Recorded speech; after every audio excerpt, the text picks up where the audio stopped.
is the Army Air Force's first motion picture unit in Culver City, California. Here are produced training, operational, and inspirational films. Films which graphically illustrate what we're fighting for, what we're fighting against, and what we're fighting with. Today, the Army Air Forces faces a tremendous task, the task of training men by the millions to man and maintain the air armadas it's hurling in ever-increasing numbers against the enemy, to instruct the maximum number of men in the minimum amount of time, and to inspire as well as to instruct them. The Army Air Forces has adopted many novel educational methods, has activated many specialized organizations such as this. Mainly from the motion picture industry come the men of the first motion picture unit. They are men of all crafts, writers, directors, cutters, electricians, cameramen, sound recorders. Men who've been carefully chosen from among the most proficient film technicians available. Men who've had long years of training and experience in the art and science of the motion picture. And while these men are making movies for the Army is making soldiers out of them. They're specialists, yes, but first and foremost, they're soldiers. So they've got to do their job the Army way. They've got to be strictly GI. From directive to finished film, the course of an Air Force motion picture project is charted and checked by the production office. Here the shooting script is broken down, converted into terms of money and minutes, men and materials. It is the production office which coordinates and expedites the operations of the many different departments that make up the first motion picture unit. Of all the weapons of World War II, none has proved more effective than words. And words are particularly potent when used by the Army motion picture writer. For his medium is a young and vital and compelling force, one whose possibilities for visual education are endless, still virtually unexplored. These soldier writers of the first motion picture unit work in close contact with technical collaborating agencies, secure authentic, on-the-scene information at air bases and training centers throughout the country. The camera department, it supplies all types of motion picture and still cameras needed by the various production and combat units. Daily inspects and services all photographic equipment on the post. These massive structures are the sound stages of the first motion picture unit, especially designed and constructed for motion picture purposes, soundproofed and air-conditioned. Their aggregate floor space covers an area of 78,000 square feet. On a single one of these stages, measuring 236 feet long, 148 feet wide, and 60 feet high, as many as 4 separate production units can operate simultaneously. And here in one section of Stage 5, filming is about to begin on Training Film Project number 226, Instrument Flight. Technicians give their equipment a final check, and the director calls. All right, quiet, please. Here we go. All right, roll 'em. Quiet. Oh, look up there, Red. Red, when you get over there, don't look up at us. All right, action. Sergeant. Get this to the next mail, will you? Yes, sir. All right, got it. That's what happens when a project reaches the shooting stage. And these are some of the things that happen before it gets there. The art department is an excellent example of how the arts of peace are turned to the arts of war. These Army artists and architects translate the printed pages of a training film script into practical terms of detailed sketches and architectural floor plans and blueprints. Often they make up miniature models of sets, built to scale and exact replicas in every respect. Here's a model of the set you saw on Stage 5, an operations base in North Africa. With these models, the director and cameraman can lay out the action and select the best camera angles in advance of production, can detect and correct any mistakes in physical movement, and thus prevent costly delays on the actual set. And this is a realistic replica in miniature of a heavenly hangout for knuckle-headed pilots in Training Film Project number 10-4, Learn and Live. This is how it looked in the art department. This is how it finally appeared on the screen. Hello, Joe. Now, look, Peter, I'm a busy guy. I'm teaching men how to fly, and you call me up here again. I don't like to bother you, Joe, but I'm pretty busy myself. That's why I sent for you. Pilot's heaven is getting too crowded. I can't accommodate them all. This place is getting as bad as a Washington hotel. This precise pre-production planning in the art department saves precious man-hours and materials, enables the first motion picture unit to turn out training films that are economical as well as effective. And here's another model, a squadron headquarters somewhere in the South Pacific, one of the sets in project number 1024, recognition of the Japanese Zero fighter. Lieutenant Saunders reporting for duty, sir. Glad to have you with us, Lieutenant. Glad to be here, Major. We can certainly use you. Sit down. Cigarette? Oh, thank you, sir. How was the flight over? Well, I made it, sir, with the help of a P-40. You like our P-40s? Oh, yes, sir. It's a nice airplane. Good. Then maybe we can count on you not to shoot any of them down. Well, I didn't have any plans along that line, sir. It's been done, you know. You mean Jap pilots? I mean American pilots. Men with as much enthusiasm for the P-40 as you have, but with an unfortunate lack of ability to tell a friend from an enemy.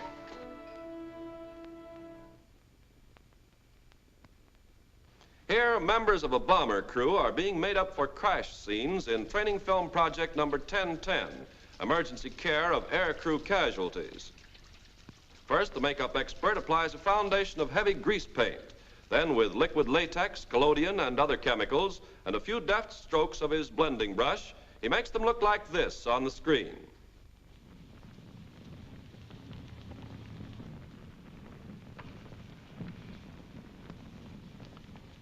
Not many months ago, these serious soldier artists were the merry men whose pens put life and laughter into Mickey Mouse and Donald Duck and Barney Bear.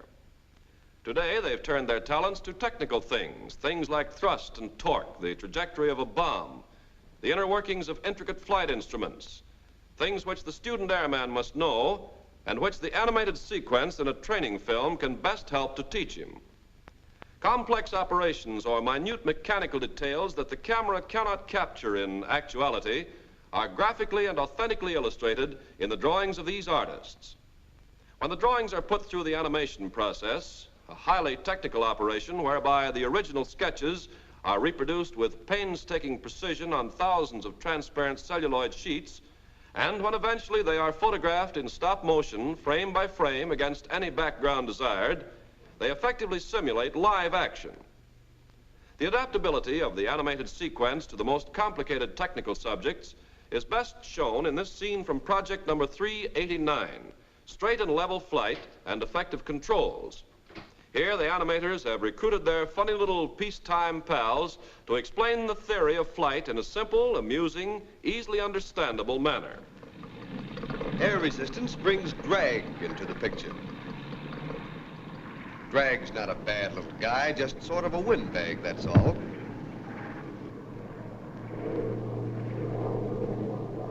And now lift appears, generated by the movement of the wing through the air.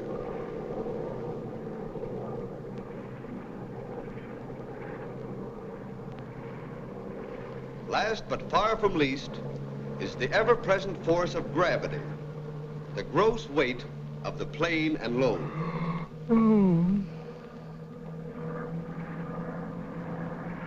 Well, there they are, all with us, even in straight and level flight. So you see, you're never really flying solo. We always have the four musketeers. Thrust and, oh yes, drag, lift, and gravity. Long famed for his resourcefulness and ingenuity has been the motion picture property man. No matter how unusual may be the article or prop needed for a film, the property man has got it in stock or knows where to get it or how to make it. His department, a combination warehouse and museum, houses thousands of odd and assorted objects. At a moment's notice, he can provide a B-4 bag or a boomerang, a B-26 pedestal or a bunch of bananas, an antiquated wall telephone or the latest portable radio transmitter, a musical instrument or a flying instrument, anything and everything that might conceivably be required to lend authenticity and atmosphere to a film setting. Models of all types of aircraft, our own, our allies, and our enemies, are produced in the miniature department. Replicas of the real thing in every detail, they reflect precise, painstaking workmanship, are invaluable aids to visual education.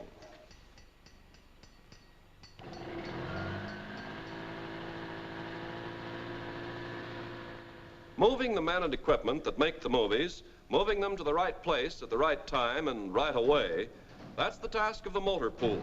Its personnel and rolling stock must be ever ready to move and move fast, for production units are constantly going on location trips throughout the country, and combat camera crews are always leaving for maneuvers. The flow of traffic through these gates never ends, and neither does the job of the men who keep that traffic moving. This is the back lot, one of the most valuable of all the physical facilities acquired by the Army Air Forces from a famous film studio when the first motion picture unit was organized. Sprawling over several acres, it contains countless movie sets of all descriptions, represents a tremendous investment in building materials and highly skilled labor. Many of the same construction experts who built these sets in peacetime are now, as members of the first motion picture unit, converting them into the variety of exterior settings needed for Air Force films.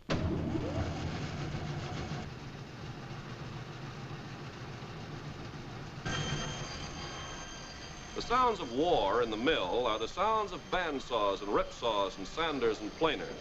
There's a din almost as deafening as a B-17 warming up, as machines manned by master craftsmen rapidly transform raw materials into settings for Air Force films. In civilian life, these men were tops at their trade. So the first motion picture unit recruited them to work at that same trade, but on a bigger, more important job.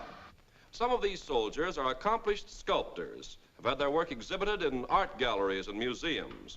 Now they're in the Army Air Forces, round pegs in round holes, and their talents are concentrated not on objects of art, but on more practical objects, like this section of a brick wall, which these craftsmen can mold of clay and cast and plaster in a fraction of the time it would take to build it the hard way. The uniforms and insignia of all armed forces, American, Allied, and Axis, are supplied by the wardrobe men. They can provide authentic outfits for any scene the training film script requires, including a rookie receiving the traditional GI fit. After scenes are photographed, after they're in the can, they go to the editorial department. The editing or cutting of a film is a vitally important phase of picture production. The cutter can make or break the picture, for it's his job to assemble the hundreds of separate scenes, to cut and piece them together to form a fluent film. That machine there is a moviola. Through it in miniature size, the cutter can see the action as it will appear on the screen. By inserting a scene here, deleting one there, the cutter can heighten the dramatic value of a story, can stress the instructional points more effectively. Miracle men of the movies are the members of the special effects department, for by means of special cameras, precision instruments, and various technical processes, they can crash airplanes into flaming wreckage without risk to personnel or property, blast an Axis convoy to bits with a dime's worth of powder, simulate overcast skies, though actually the sun may be shining. And not alone for dramatic effect do they perform their mechanical marvels. More important, by creating scenes too difficult, too dangerous, or too expensive to film in the conventional way, they conserve men, money, and materiel, speed the completion of films urgently needed to train the ever-expanding personnel of our air forces.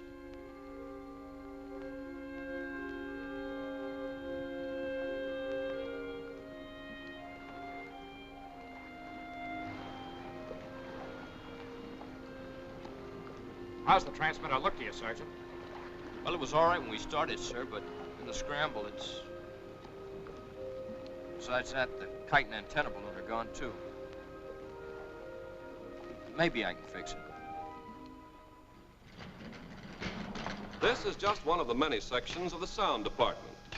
Here, the dialogue recorded on the set, the sound effects, the narration, the music, all of which have been reproduced on separate soundtracks, are synchronized with the action projected on the screen and perfectly blended into one composite track.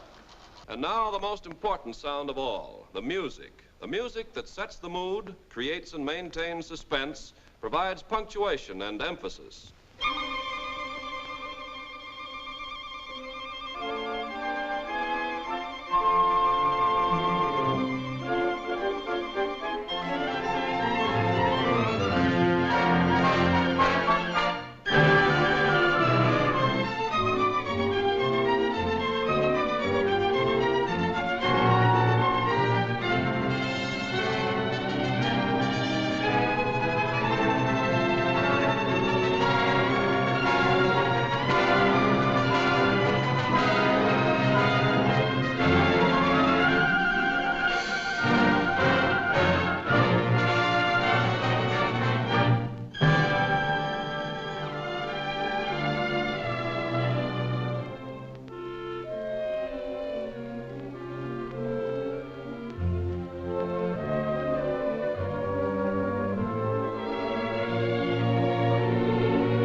music to the soldier, mess call. At 11:30 hours promptly, very promptly, the men of the 1st Motion Picture Unit stop their morning's work and line up for chow. Like American soldiers everywhere, they grumble about the food and loudly demand 2nd and 3rd helpings. The cooks and butchers and bakers are experts at their trades, too, and they're no less important to the efficient operation of this unit than the cameramen or the writers or the electricians. This is another vital function of the 1st Motion Picture Unit, the training of combat camera crews to photograph the Army Air Forces in action, in the air and on the ground, in all theaters of war. These men are hand-picked both for their ability as soldiers and their skill as motion picture technicians. To perfect their camera technique, they receive advanced instruction in all phases of aerial and ground photography with all types of equipment. And to condition them physically for combat duty, they're given a modified form of commando training. Under simulated battle conditions, they are put through exhaustive maneuvers designed to teach them how to keep their cameras turning no matter how tough the going. They've got to be crack troops as well as crack technicians, able to fight the war as well as film it. Today in Tunisia, Egypt, Alaska, New Zealand, the 1st Motion Picture Unit is represented by an ever-increasing number of these combat units, these fighting photographers who are covering the conflict with the camera on all the flying fronts of the world. These are men with wings as well as cameras, members of the 1st Motion Picture Unit's flight echelon, who provide all the aerial photography for the unit's films. They're as expert at flying all types of aircraft as they are at operating all types of aerial cameras. Many of these men worked at the film-as-you-fly trade long before there was ever a thought of war. And since they've joined the 1st Motion Picture Unit, they've perfected that trade under wartime conditions. No matter how difficult or dangerous may be the aerial sequence required for a training film, the flight echelon can supply the camera planes and the flying photographers necessary to shoot that scene quickly, authentically, realistically. The quality and effectiveness of the flight echelon's work is illustrated in these air scenes from recent training films.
These are the men of the 1st Motion Picture Unit. Though they're specialists, though their duties are unusual even in this modern streamlined war, they are first and foremost and always soldiers. Their specialized knowledge, their technical know-how is at your service, at the service of all Air Force commands who have instructional or inspirational messages that can best be presented through the medium of motion pictures.